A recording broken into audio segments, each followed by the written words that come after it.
Yes mga sir, ma'am, bili na po kayo ng hubag-hubag na bangros dahil may paaman pa talagang kalamansi para sa ating mga kasuki diyan. Sa mga mahilig dyan maghubag-hubag na bangros, pwedeng-pwedeng pang amusal, tanghalian, hapunan ng ating hubag-hubag na bangros dahil napakabarato talaga mga kisdaan dahil 120 ang bawat isa mga kisdaan. Pwedeng-pwede ka pa mag-order kasi sa bawat order mo na marami ay may discount pa.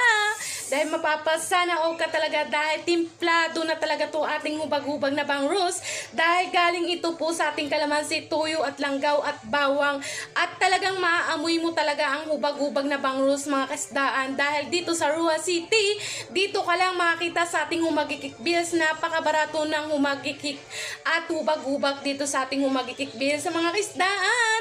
Bangros na hubag-hubag na kayo dyan mga sir, ma'am. Kung gusto nyo diyan, bili na po kayo sa akin dito sa ating humagikik bills mga kisdaan. Sa mga gusto diyan mag-order, comment lang diyan mga kisdaan. Sa mga taga-Ruhas, Liong Panitan, Bukid ng Daga at Adlawan, kung gusto nyo diyan bumili, order na po kayo diyan. At good evening sa inyong mga tanan diyan, mga content creator, mga followers.